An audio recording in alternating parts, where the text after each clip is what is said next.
Cylinder చూసిర్రా ఎంత ఖాళీగా ఉందో. ఆల్మోస్ట్ అందరి ఇంట్లో పరిస్థితి ఇదే కావచ్చు. ఎందుకంటే ఇప్పుడు గ్యాస్ ప్రాబ్లం ఎక్కువ ఉంది కదా. నేను ఫస్ట్ నుంచే ఎక్కువ గ్యాస్ మీద యూజ్ చేయను, ఎప్పుడు ఎలక్ట్రికల్ స్టవ్ యూజ్ చేస్తా.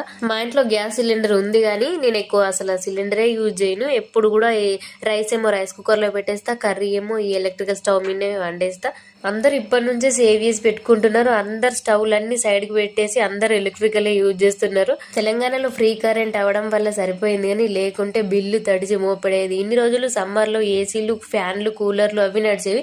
ఇప్పుడు వంటలు కూడా కరెంట్ తోనే నడుస్తున్నాయి. జమ్మూ కాశ్మీర్ లో ఉన్న లోకల్ వాళ్ళకి ఫ్రీ కరెంటే, కానీ మాకు ఇక్కడ డిఫెన్స్ లో లోపల మాత్రం బిల్లు ఛార్జ్ చేస్తున్నారు. మాకు మనం ఇక్కడ నుంచి వేరే దగ్గరికి పోస్టింగ్ వెళ్ళేటప్పుడు బిల్లు పేమెంట్ చేసి వెళ్ళిపోవాలి. సండే కదా ఏం వండాలి అని ఆలోచించుకునే లోపే మా బావ కింద నుంచి పుదీనా తీసుకొచ్చిండు పచ్చడి చేయమని. ఇది చాలా రోజులు అవుతుంది అసలు పుదీనా తినక కూడా. ఆఫ్టర్నూన్ కి ఏం కర్రీ వండాల్సిన అవసరం లేదు, అందరం దీంతోనే తినేస్తాం. వేడి వేడి అన్నం పుదీనా పచ్చడి వేసుకొని తినేస్తాం. నైట్ కి మాత్రం ఇక మళ్ళీ వండాల్సింది.